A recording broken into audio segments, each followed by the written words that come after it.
elektromedis yang akan kami gunakan pada sistem ini adalah infrared radian warmer. Akan tetapi di sini kami hanya membuat prototipenya. Infrared radian warmer merupakan alat kesehatan yang digunakan untuk menjaga dan mengontrol suhu tubuh bayi, khususnya bayi baru lahir atau bayi dengan kondisi khusus. Sensor yang digunakan pada alat ini adalah sensor DHT11. Sensor DHT11 berfungsi untuk mengukur suhu dan kelembapan lingkungan di sekitar bayi. Data yang dihasilkan oleh sensor DHT11 berupa yang pertama data suhu dengan Celcius, data kelembapan persen. Data tersebut kemudian dikirim dan disimpan ke dalam database sistem. Secara umum alur sistem pada alat ini adalah dari infrared radian warmer, kemudian database, kemudian ke dashboard web. Sensor DHT yang terpasang pada infrared radian warmer akan membaca data suhu dan kelembapan. Kemudian data tersebut akan dikirim ke database.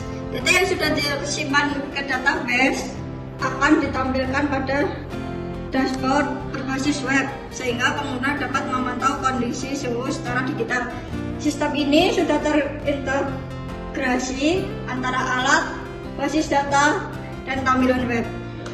Pada bagian ini saya akan menampilkan PHP MyAdmin untuk menunjukkan desain basis data yang digunakan.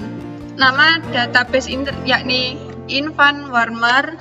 Database ini terdiri dari dua tabel, yakni sensor data yang berfungsi untuk menyimpan data hasil pembacaan sensor seperti suhu, kelembapan, dan waktu.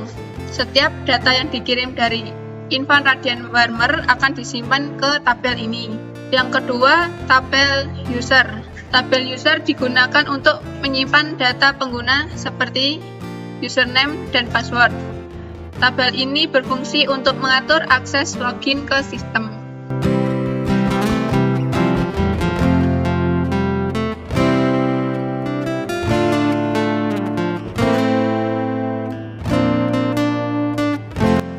Berikutnya kita masuk ke halaman login. Di sini terdapat username dan password. Kita contohkan ketik username admin, lalu passwordnya kita buat di sini.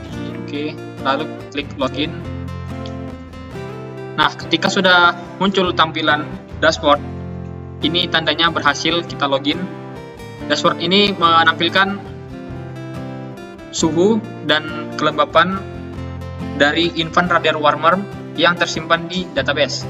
Lalu setelah tampilannya seperti ini, kita langsung ke logout, ada di sini. Nah, ini sudah di tampilan logout.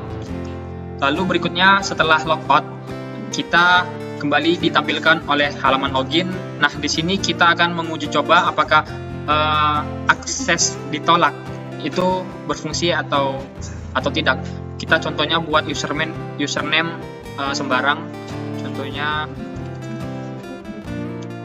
passwordnya kita buat sembarang. Oke, kita ketik login. Nah, di sini sudah muncul login gagal, artinya username dan password tadi belum terregister.